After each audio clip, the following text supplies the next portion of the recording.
සියුමෙලි ආදරණීය කාන්තා ආත්ම අපි ඕනතරම් දැකලා තියෙනවා. ඒ වගේම තමන්ගේ සැමියාගෙන් කොච්චර කරදර වුණත් එක වචනයක්වත් කියන්නේ නැති කාන්තාවන් අපි දැකලා තියෙනවා. ඒ අතරේ හිතා ගන්න බැරි තරම් දරුණු හැසිරීම් තියෙන, දරුණු අදහස් තියෙන කාන්තාවන් දැකලා තියෙනවද? අපි අද කතා කරන්න යන්නේ ඕස්ට්‍රේලියාවේ භයානකම කාන්තාව ගැන. මේ කැතරින් මේරි නයිට්. මේ වගේම වීඩියෝ බලන්න කැමති කෙනෙක් නම් ඔයත් අපිව සබ්ස්ක්‍රයිබ් කරලා බෙල් අයිකනේ ක්ලික් කරලා තියාගන්න. අපි යමු වීඩියෝ එකට.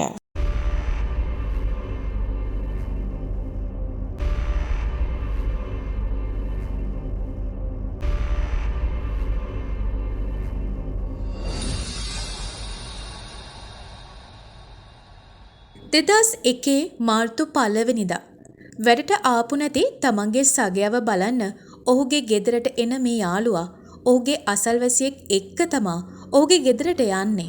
මේ විදිහට යන මොවුන් ඔහුගේ කාමරේ ජනේලයට ගහලා බැලුවත් කිසිම උත්තරයක් නැහැ. ඊළඟට ගෙදර දොර ගාවට ගිහින් බලන මේ දෙන්නම බය වෙනවා. ඒ ඉක්මනින්ම ඔවුන් පොලිසියට කතා කරනවා. මේ දෙන්න ඒ විදිහට බය වෙන තරම් එතන ඔවුන් දකින්නේ නැත්තේ මොනවද? මේ සිදුවීමේ කතා නායිකාව තමයි කැතරින් මේරි නයිට්. ඇය ඉපදෙන්නේ 1955 ඔක්තෝබර් 24 ඕස්ට්‍රේලියාවේ නිව් සවුත් වේල්ස් ටෙන්ට්ෆීල්ඩ් වලයි. ඇගේ පවුල ගැන කතා කළොත් ඒ තරම් ශීලාචාර හොඳ පවුලක් උනේ නැහැ. නයිට්ගේ අම්මා උනේ බාබරා. ඇය ස්කොට්ලන්ත ජාතික ජැක් කියලා හඳුන්වන ජෝන් රවුගන් එක්ක තමයි විවාහ වෙන්නේ. ඔවුන් නිව් සවුත් වේල්ස් වල ගන්ටර් නිම්නයේ ඇබසීන් කෙන කුඩා නගරයේ ජීවත් වුණා.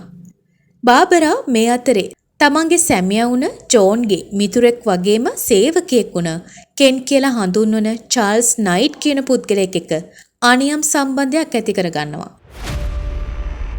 ඒ වෙද්දී බාබරාට හා ජෝන්ට පිරිමි දරුවෝ 4 දෙනෙක් හිටියා. මේ සම්බන්ධය ඇති වෙලා මාස කිහිපයකින් බාබරා චාල්ස් නයිට් එක මොරී වලට යනවා පදිංචියට.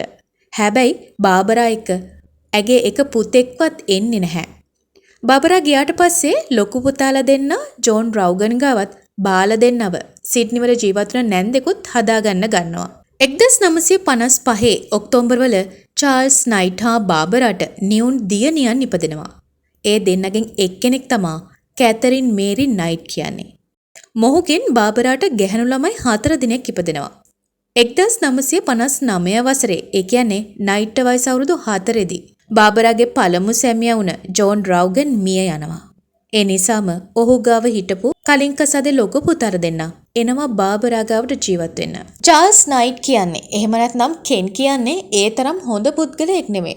ඔහු දැඩි ලෙස බීමට ඇබ්බැහි වෙලා හිටපු කෙනෙක්. වාර්තාවල තියෙන විදිහට දවසට 10 වතාවක්වත් බාබරාව ඔහු දූෂණය කළා තියෙනවා. තමන්ගේ බිරිඳ වුණත් අකමැත්තෙන් ඒ වගේ දෙයක් වෙනවා නම් ඒක දූෂණයක්. ඉතින් මේ හින්දා බාබරා ගොඩක් දුක් විඳලා තියෙනවා. වාර්තාවල සඳහන් වෙනවා බාබරා ඇගේ ලිංගික ජීවිතය ගැන වගේම ඇයට පිරිමි ගැන දෙන වෛරය තමන්ගේ දියණියන් 4 දෙනා එක්ක දිනපතාම කතා කරා කියලා. ඒ වගේම බාබරාට දියණියන්ගේ ආරක්ෂාව ගැන උනත් ලොකුට තැකීමක් තිබුණා කියන එක නම් පේන්නේ නැහැ. මොකද නයිට් වයස අවුරුදු 11 ඉඳන්ම ඇගේ පවුලේ සමාජිකයන් කිහිප දෙනෙක්ම ඇයට අතවර කරලා තියෙනවා. නයිට් මේ කාලේදී ළඟින්ම ඇසුරු කරපු කෙනෙකුට හිටියේ ඇගේ නියුන් සහෝදරිය ඇරුණුකොට ඇගේ මාමා කෙනෙක් වෙන ශූර අශ්වාරෝහක ඔස්කාර් නයිට්.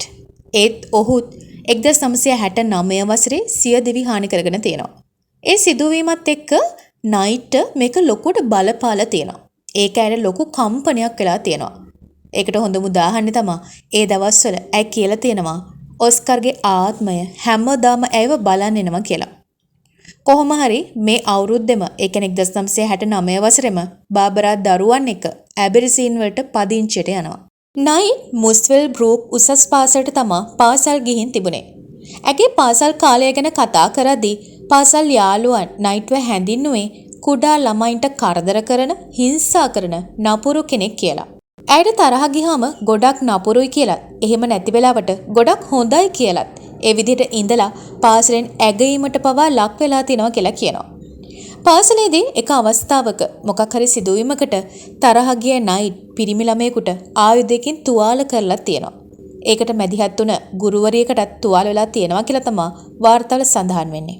කොහොම හරි නයිට් අවුරුදු 15න් පාසලෙන් අයින් වෙනවා.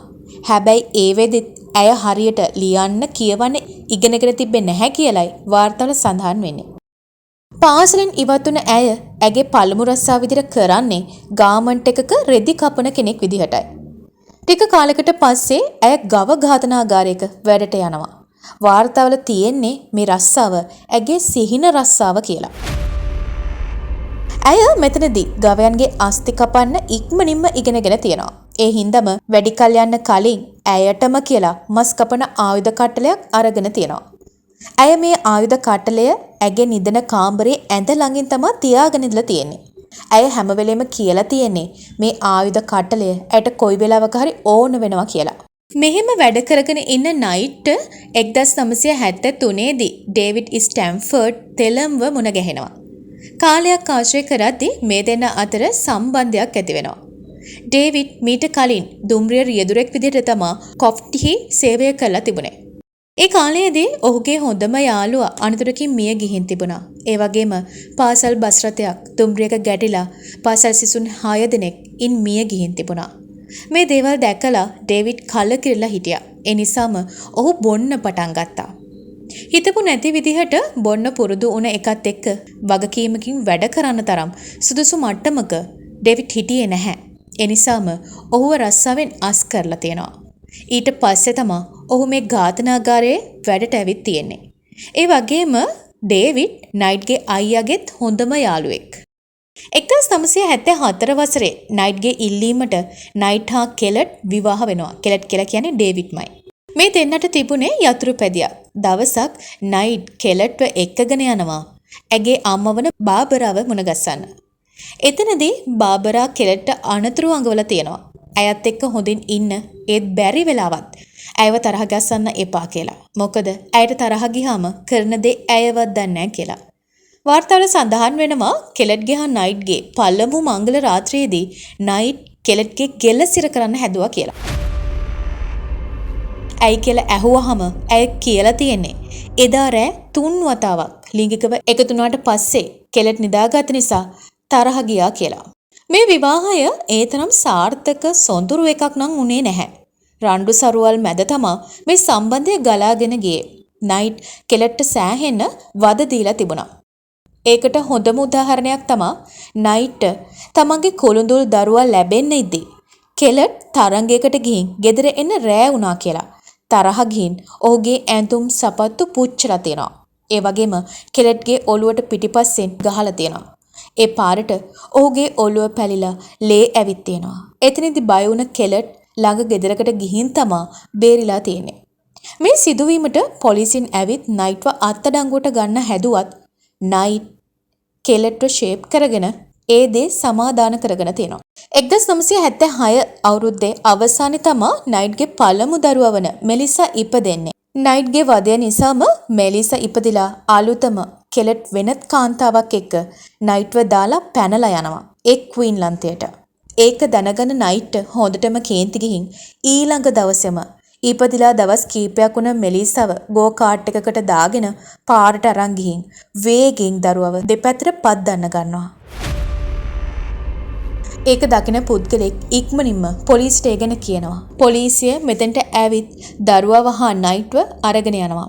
එතනදී නයිට්ව ටැම්වර්තුල ශාන්ත එල්මෝ රෝහලට ඇතුල් කරනවා.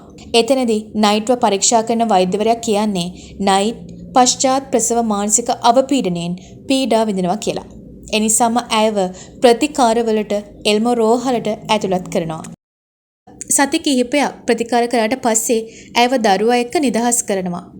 ඊළඟට දරුවත් අරගෙන යන ඇය කරන්නේ රේල් පාර මැද මාස 2ක් වුණ මෙලිසව තියලා ළඟ ගෙදරකින් පොරවකුත් හොරකම් කරගෙන නගරයට ගිහින් ඒක පෙන්න මිනිස්සුන්ව බය කරලා තියෙනවා. මේ වෙලාවේ මේ ප්‍රදේශයේ ඉන්න යාජක පුද්ගලෙක් දකිනවා රේල් පීල්ලේ අඬ ඉන්න දරුවව. ඒකත් එක්ක කෝච්චියක් එනවා දකින ඔහු ඉක්මනින්ම දරුවා රේල් පීල්ලෙන් අරගෙන බේර ගන්නවා. ඔහු මේ සම්බන්ධයෙන් පොලිසියට පැමිණිලි කරනවා. ඒකත් එක්ක නිලධාරීන් දැනගන්නවා මේ නයිට්ගේ දරුවා කියලා. මොකද ඒ විදිහත් ඇයව අතඩංගුවට අරගෙන තිබුණා. නගරයේ කලබල ඇති කිරීම නිසා. ආයිමත් ඇයව අතඩංගුවට අරගෙන එල්මෝ රෝහලට ඇතුල් කරනවා. හැබැයි එතනදී ඇයට රෝගයක් නැහැ කියලා ඔප්පුන හින්දා ඊළඟ දවසේම ඇයට දරුවා දීලා නිදහස් කරලා යවනවා. ඉන් දින කීපයකට පස්සේ ආයිමත් නයිට් පාර යන කාන්තාවක්ගේ මුහුණ කපලා ක්වීන්ලාන්තයට යන්න උදව් කරන්න කියලා තර්ජනය කළා තියෙනවා. එතනදී නයිට්ව සමාදාන කරලා රවට්ටලා ඇය කොහොමද පැනගෙන තියෙනවා. ඊළඟට නයිට් මෙතනදී අල්ලගෙන තියෙන්නේ පොඩි ළමෙක්ව. අල්ලගෙන පිහිය දික් කරලා ඔහුට තර්ජනය කළා තියෙනවා. ඔහුව ප්‍රාණ ඇපයකට අරන් තියෙනවා. මේක දකින්න එක පුද්ගලෙක් ඒ ගැන පොලිසියට කියලා මෙතනට පොලිසිය ගෙන්න ගන්නවා. කොහොම හරි පොලිස් නිලධාරීන් කොස්සකින් නයිට්ගේ අතේ තිබුණ පිහිය වට්ටලා ඇයව ආපහු අත්අඩංගුවට ගන්නවා. ඊළඟට නයිට්ව මොරිසෙට් මනෝචිකිත්සක රෝහලට ඇතුල් කරනවා. එතන හිටපු නර්ස් කෙනෙකුට නයිට් කියලා තියෙන්නේ කෙලට්ගේ වාහනය හදපු ඒ මැකෑනික්ව ඝාතනය කරන්න හිතේ තියාගෙන හිටියා කියලා. ඒ මොකද කෙලට්ට ඒ වාහනේ යන්න පුළුවන් උනේ ඒ හින්දා කියලා. ඊට පස්සේ කෙලින්ම ක්වීන්ලාන්තයට ගිහින් කෙලට්වයි ඔහුගේ අම්මවයි ඝාතනය කරන්න අදහස් කරන් ඉන්නවා කියලා. මේ හැම විස්තරයක්ම මේ නර්ස් ගිහින් වෛද්‍යවරයාට කියනවා. ඊළඟට වෛද්‍යවරයා කරන්නේ ක්වීන්ලාන්තේ ඉන්න කෙලට් කියන පුද්ගලයාගේ නම්බර් එක හොයාගෙන ඔහුට කතා කරලා නයිට්ගේ ඇත්ත తত্ত্বය කියනවා. ඒකත් එක්ක කෙලට් කරන්නේ ඔහුගේ පෙම්වතියව ඇතහැරලා ඔහු සහ ඔහුගේ අම්මා එනවා ඇබර්සීන් වලට නයිට්ව බලන්න. ඒකත් එක්ක 1976 අගෝස්තු 9 වෙනිදා නයිට්ව බාර දෙනවා කෙලට් සහ ඔහුගේ අම්මට. කෙලට් නයිට් හා දරුවා එක්ක යනවා බ්‍රිස්බේන් නගරයේ ස්පීච් වලට. එහෙ ගිහින් මස් වෙළඳ සැලක රැකියාව පටන් ගන්නවා. 1980 මාර්තු 6 වෙනිදා නයිට් දෙවන දරුවා වන මාරි ලැබෙනවා. මේ විදිහට ඉඳපු නයිට් 1984 දී කෙලට්ව අතෑරලා යනවා. ඉස්සෙල්ලාම කෙලට්ව අතෑරලා යන ඇය යන්නේ තමන්ගේ අම්මගේ ගෙදරට. පස්සේ මස්වෙල් බෲක් වල නිවසක් කුඩියට ගන්නවා. මේ කාලේ ආයිමත් අර ගව ඝාතනාගාරයටම ඇය වැඩට ගිහින් තියෙනවා. කාලයක් මෙහෙම වැඩ කරගෙන ඉද්දි එතනදී උන අනතුරකින් ඇගේ පිටට තුවාලයක් වෙනවා. ඒ නිසාම මේ ආයතනයෙන් ඇයට විශ්‍රාම පඩියක් දීලා ගෙදර නවත්තනවා. මේ කාලේ ඇයට රජයෙන් ඇබර්සීන් නිවාස කොමිෂන් සභාවෙන් නිවසක් පවා දීලා තියෙනවා. ඒකෙන් ඇය කුලියට ඉන්න නිවසෙන් අයින් වෙලා මේ ගෙදරට එනවා පදිංචියට. 1986 වසරේදී 38 හැවිරිදි පතල් කරුවෙකු වුණ ඩේවිඩ් ජොන්ස්ව නයිට්ට හම්බ වෙනවා. ඊට මාස කිහිපයකට පස්සේ ඔහු යනවා නයිට්ගේ ගෙදර නවතින්න. හැබැයි නයිට් ඩේවිඩ්ට ගොඩක් ඊර්ෂ්‍යා කරලා තියෙනවා. ඒ නිසාම ටික දවසකට පස්සේ වෙච්ච සිදුවීමකුත් එක්ක ඩේවිඩ්ව ගෙදරින් පන්නනවා. ඊට පස්සේ ඩේවිඩ් ගිහින් තියෙනවා ඔහුගේ අපාර්ට්මන්ට් එකට. නමුත් ඉන් දවස් කීපයකට පස්සේ ආපහු නයිට් ඇවිත් ඩේවිඩ්ගෙන් ඉල්ලලා තියෙනවා ඇගේ ගෙදරට එන්න කියලා. නයිට් සැරේම මෙහෙම එන්න කියලා කරදර කරන හින්දම ආපහු ඩේවිඩ් එනවා ඇගේ ගෙදර. මෙහෙම ටික දවසක් ගියාට පස්සේ 1987 මැයි මාසයේ ඩේවිඩ්ට නයිට් අනුතුරු අඟවලා තියෙනවා. ඒ වෙනත් කාන්තාවක් එක්ක අනියම් සම්බන්ධයක් ඇති කරගත්තොත් ඩේවිඩ්ට මොකද වෙන්නේ කියලා. එතනදී ඇය කරලා තියෙන්නේ ඩේවිඩ් ආදරෙන් ඇති කරපු මාස 2ක් විතර වයස වුණ සුරතල් බල්ලගේ ගෙල කපලා පෙන්නලා තියෙනවා. ඒ තරම්ම නපුරු කෙනෙක් තමයි නයිට් කියන්නේ. 1988 ජූනි වල නයිට් ඇගේ 3 වන දියණිය වන සාරා ලැබෙනවා. නයිට් තමන්ගේ ගෙදර පුරාම සත්වහම්, සත්ව හිස් කබල්, ඒ වගේම මලකඩ කාපු සත්ව උගුල්, සම්වලින් හදපු ජැකට්, සපත්තු වගේ දේවල් තියාගෙන ඉඳලා තියෙනවා. එක දවසක් මොකක් හරි ප්‍රශ්නයක් වෙලා නයිට් හා ඩේවිඩ් අතර ලොකු ගැටුමක් ඇති වෙනවා. මේ ගැටුමේදී නයිට් කතුරකින් ඩේවිඩ්ගේ බඩට ඇනලා තියෙනවා. ඒකෙන් ළඟ ගෙදරකට පැනලා ගිහින් තමයි ඔහු බේරිලා තියෙන්නේ. ඊට පස්සේ මේ දෙන්න අතරේ තියෙන සම්බන්ධය නවතිනවා. කොහොම හරි මේ ප්‍රශ්නෙත් මේ විදිහට ටික ටික මග ඇරෙනවා. 1991 වසරේ නයිට්ව අවුරුදු 43ක් වුණ ගව ඝාතකාගාරයේ සහකාර ජෝන් ඩිලන් වර්ත් කියන පුද්ගලයාගෙන් ගැබ් ගන්නවා. ඒකෙන් ඇයට එරික් කියලා පුතෙක් ලැබෙනවා. කොහොම හරි අවුරුදු 3ක කාලයක් මේ සම්බන්ධය තිබිලා තියෙනවා. හැබැයි මේ සම්බන්ධය තියෙන අතරේ තමා නයිට් ජෝන් ප්‍රයිස් එක්කත් සම්බන්ධයක් ඇති වෙන්නේ. 1955 අප්‍රේල් 4 උපත ලැබෙන ජෝන් චාල්ස් තෝමස් ප්‍රයිස්ට කලින් කසාදෙන් දරුවන් 3 දෙනෙක් හිටියා. ඔහු තමන්ගේ බිරිඳගෙන් වෙන්නුණාට පස්සේ ඔවුන්ගේ අවුරුදු 2ක දියණිය බිරිඳ එක්කත් ලොකු දරුවෝ දෙන්න ප්‍රයිස් එක්කත් ජීවත් වුණා. ප්‍රයිස් නයිට්ගේ අකීකරු නපුරු ජීවිත කතාව ගැන දැනගෙනයි හිටියේ. ප්‍රයිස් හා නයිට් අතරේ විවිධ ප්‍රශ්න ඇති වෙනවා. හැබැයි ප්‍රයිස්ගේ දරුවන් නයිට්ට ගොඩක් කැමති වුණා. 1998 වසරේ නයිට් කියලා තියෙනවා බඳිමු කියලා. ඒත් ඒකට ප්‍රයිස් කැමති වෙලා නැහැ. මේකට මේ දෙන්න අතරේ ලොකු රණ්ඩුවක් ඇති වෙලා තියෙනවා. ඒකට පරිගන්න කියලා ප්‍රයිස් වැඩ කරන තැනින් හොරකම් කරගෙන ආව කියලා හිතන බඩු කිහිපයක් ෆොටෝ ගහලා ප්‍රයිස්ගේ බොස්ට නයිට් යවලා තියෙනවා. මේ ගෙනත් තියෙන්නේ ඔහුගේ ආයතනයෙන් කල් ඉක්ුත් වෙලා වැඩක් නැහැ කියලා හිතන වෛද්‍ය කට්ටල. ඒ කියන්නේ කුණු කූඩට දාපු වෛද්‍ය කට්ටල. කුණු කූඩෙන් තමයි ප්‍රයිස් අරගෙන ඇවිත් තියෙන්නේ.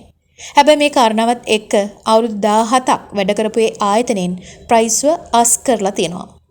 ඒකට කේන්ති ගිය ප්‍රයිස් ගෙදර ඇවිත් එදාම නයිට්ව ගෙදරින් එලවලා තියෙනවා. මෙහෙම මාස කීපයක් තරහ වෙලා හිටියත් ආපහු ප්‍රයිස් නයිට් එක්ක තියෙන සම්බන්ධය ඇති කර ගන්නවා. ඒත් නයිට්ව ඔහුගේ ගෙදර අරගෙන ගිහින් නවත්ත ගන්නේ නැහැ. එනවා යනවා විතරයි. මේ විදිහට රණ්ඩු සරුවල් මැද තමා මේ සම්බන්ධය තියාගෙන යන්නේ. පෙබරවාරි 27 වෙනිදා ආයිමත් ලොකු රණ්ඩුවක් මේ දෙන්න අතරේ ඇති වෙනවා. එතනදී ප්‍රයිස්ගේ පාපුවට නයිට් පිහියෙන් ඇනලා තියෙනවා. ඒකෙන් ලොකු තුවාලයක් නොවුනත් ඒ හැදිච්ච තුවාලයට බෙහෙත් දාගෙන පහුවෙන්ද ඒ කියන්නේ පෙබරවාරි 28 ඔහු වැඩට ගිහින් තියෙනවා. එතනදී ප්‍රයිස් තමන්ගේ වැඩ කරන අනිත් යාළුවන්ට කියලා තියෙනවා මෙන්න මේ වගේ ප්‍රශ්නයක් නයිට් එක උඩ තියෙනවා කියලාත්. ඊළඟ දවසේ ඔහු වටාවේ නැත්තම් ඒ අනිවාර්යෙන් නයිට් ඔහුව මරපු හින්දා කියලාත් කියනවා. එතනදී ප්‍රයිස්ගේ යාළුවෝ ඔහුට බයිනවා එහෙම දෙයක් තියාගෙන ඇයි අපහු ගෙදර යන්නේ කියලා. එහෙනම් ගෙදර යන්න එපා කියලා. හැබැයි ඒ වෙලාවේ ප්‍රයිස් කියන්නේ නොගියොත් තමන්ගේ දරුවන්ට කරදරයක් වෙයිද දන්නේ නැති හින්දා එදා අනිවාර්යයෙන්ම ඔහුගේ දරුවෝ වෙනුවෙන් ඔහු ගෙදර යන්නම ඕනි කියලා. ඊට පස්සේ එදා හවස වැඩ ඇරිලා මොහු ගෙදර එනවා. හැබැයි ගෙදර කවුරුත්ම නැහැ. දරුවෝවත් නැහැ. දරුවෝ ගැන හොයලා බලද්දී ඔහු දැනගන්නවා ළඟ ගෙදරක දරුවන්ව තියලා ගිහින් කියලා. ඊට පස්සේ ඔහු ටෝච් එකක් දාගෙන ළඟ ගෙදරක ඉන්න ඔහුගේ යාළුවත් එක්ක කතා කරනවා නයිට් එක තියෙන ප්‍රශ්න ගැන. ඊට පස්සේ ඔහු රාත්‍රී 11ට විතර තමා ගෙදර ඇවිත් නිදාගන්නේ. ප්‍රයිස් නිදාගෙන පැයකට එකමාරකට පස්සේ නයිට් එනවා ගෙදරට. ඇවිත් විනාඩි කිහිපයක් ටීවී එක බලලා වොෂ් එකක් දාගෙන අර නිදාගෙන හිටපු ප්‍රයිස්වත් ඇහැරවලා දෙන ලිංගිකව එකතු වෙනවා. ඊට පස්සේ ආපහු ප්‍රයිස් නිදා ගන්නවා. මාර්තු 1 වෙනිදා ප්‍රයිස්ගේ වැඩ කරන තැන යාළුවෝ බය වෙලා හිටියේ. ඒ මොකද එදා ප්‍රයිස් කලින් දවසේ කිව්වා වගේම වැඩට ආවේ නැති හින්දා. ඒ ඇයි කියලා බලන්න ප්‍රයිස්ගේ යාළුවෙක් ගෙදරට එනවා. එතනදී ඔහු කෙලින්ම ප්‍රයිස්ගේ ගෙදරට යන්න කලින් ළඟ ගෙදර ඉන්න ඔහුගේ යාළුවත් එක්ක ගිහින් කතා කරනවා. කතා කරලා විස්තරේ කියනවා. ඔවුන් දකිනවා ගෙදර නවත්තලා තියෙන ප්‍රයිස්ගේ කාර් එක. ඇත්තටම මේ දෙන්න බය වෙනවා. ඊළඟට මේ දෙන්න හිමින් සැරේ ගේ ගාවට ගිහින් කතා කරත් ප්‍රයිස්ගෙන් කිසිම උත්තරයක් නැහැ. ඊට පස්සේ උන් යනවා ප්‍රයිස්ගේ කාමරේ ජනේලෙ ගාවට. ජනේලෙට තට්ටු කරලා බැලුවත් කිසිම උත්තරයක් නැහැ. ඊට පස්සේ මේ දෙන්න එනවා ප්‍රධාන දොර ගාවට. මේ දෙන්න දොර ගාවට ඇවිත් දොරේ තියෙන ලේ දැක්කපු ගමන් බය වෙනවා. වෙන කිසිම දෙයක් හිතන්නේ නැතුව ඉක්මනින්ම ඔවුන් පොලිසියට කතා කරලා මේ විස්තරය කියනවා. විනාඩි කිහිපයකට පස්සේ පොලිසිය මෙතෙන්ට එනවා. ඇවිත් ගේ වටේ පරීක්ෂා කරලා බලලා ගෙදර පිටිපස්ස දොර කඩාගෙන ඇතුළට යනවා. ගේ ඇතුලේ වෙලා තියෙන දේත් එක්ක මේ හැමෝම බය වෙනවා. ඒ තරම් දරුණු දෙයක් ඔවුන් හිතුවේ නෑ මේ ගෙදර ඇතුලේ වෙලා ඇති කියලා. ඒ කියන්නේ එදා රාත්‍රියේ මොන වගේ දෙයක්ද ප්‍රයිස්ට නයිට් කරන්න නැත්තේ. එදා රාත්‍රියේ දෙන්න එකතු වෙලා ප්‍රයිස් නින්දට යනවා. එතනදී මාර්තු 1 වෙනිදා අලුයම වෙලාවක නයිට් ඇගේ මස් කපන ලොකු පිහිය අරගෙන ඒකෙන් ප්‍රයිස්ට පාහර දීලා තියෙනවා. ගේ පුරා තියෙන ලේ පාරවල් අනුව නිලධරින් නිගමනය කරනවා පහර දෙද්දි නින්දෙන් ඇහැරුණු ප්‍රයිස් බේරෙන්න ගේ පුරා දුවලා තියෙනවා කියලා. ඒකම ප්‍රධාන දොරේ හා බිම තිබුණු ලේ පාරවල් අනුව ඔවුන් නිගමනය කළා. බේරෙන්න ප්‍රධාන දොර අරගෙන ගෙදරින් එළියට යන්න ගිය ඔහු ආපහු ඇතුළට ඇවිත් තියෙනවා කියලා. එහෙමත් නැත්නම් දොර අරගෙන එළියට යන්න හදද්දිම පිටිපස්සෙන් ආපු නයිට් කොහොම හරි ඔහුව අල්ලලා ඇදලා ඇතුළට අරගෙන තියෙනවා කියලා. කොහොම හරි ප්‍රයිස්ගේ ශරීරයේ හැමතැනම පිහි පාරවල් 37ක් තිබිලා තියෙනවා. ඒ පහරවල් වලින් සමහර පහරවල් ශරීරයේ අත්‍යවශ්‍ය අවයව දක්වාම ගැඹුරට ඇනිලා තියෙනවා කියලත් ඔහුගේ මරණ පරීක්ෂණ වාර්තාවේ සඳහන් වෙලා තිබුණා. ඒ වගේම එදා ප්‍රයිස්ගේ සිරුර නිලධරින් හොයාගත්තී ඔහුගේ හිසවත් සමවත් තිබුණේ නැහැ. සාලට යන දොරක් ගාව එල්ලලා තිබුණ මස් කොක්කක ඔහුගේ සම එල්ලලා තිබුණා කියලත් සොදිසි කිරීම් වලදී ප්‍රයිස්ගේ හිස උණු එළවලු සුප් භාජනයක තිබිලා හොයාගත්තා කියලත් සඳහන් වෙනවා.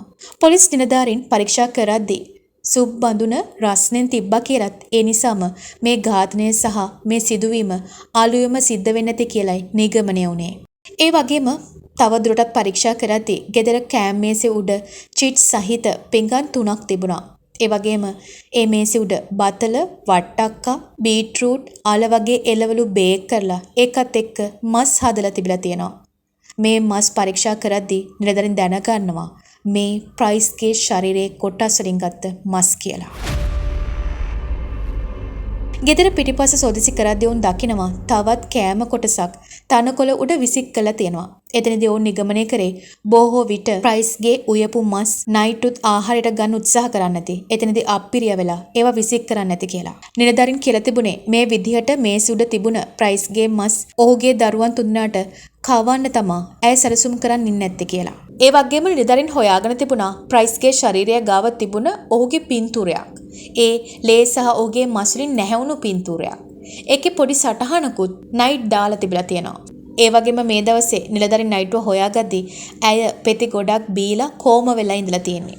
ඇයවත් ඒ වෙලාවෙම රෝහල් ගත කරනවා. 2001 මාර්තුවල ප්‍රයිස්ගේ කුරිරු ඝාතනය සම්බන්ධයෙන් නයිට් චෝදනා එල්ල වෙනවා. හැබැයි ඇය ප්‍රයිස්ව ඝාතනය කරා කියලා කොයිම වෙලාවකවත් පිළිගන්නේ නැහැ. ඒ චෝදනාව ඇය ප්‍රතික්ෂේප කරනවා. ඒ නිසාම ඇය නිවැරදි කියලා, ඒ කියන්නේ ඇය මේ ඝාතනය කළේ නැහැ, ඇය නිවැරදි කියන එකට ඇය පෙත්සමක් පවා ඉදිරිපත් කරලා තියෙනවා. මේ නඩුව කතා කරන්න තිබුණේ 2001 ජූලි 23 වෙනිදා. ඒත් නයිට්ගේ නීතිඥයාගේ හදිසි අසනීප තත්ත්වය නිසා මේ නඩුව 2001 ඔක්තෝබර් 15ට කල් දාලා තියෙනවා. ඔක්තෝබර් 15 කතා කරන මේ නඩුවේදී නයිට් වැරදිකාරයා කියලා පිළිගන්නෙම නැහැ. විනිසුරුවරයා ඊළඟ දවසට නඩුව කල් දාලා තියෙනවා. ඒ අනුව ඔක්තෝබර් 16 වෙනිදා ආයිමත් මේ නඩුව කතා කරන්න ගන්නවා. හැබැයි එදා නයිට් තමන්ගේ වරද පිළි අරගෙන තියෙනවා.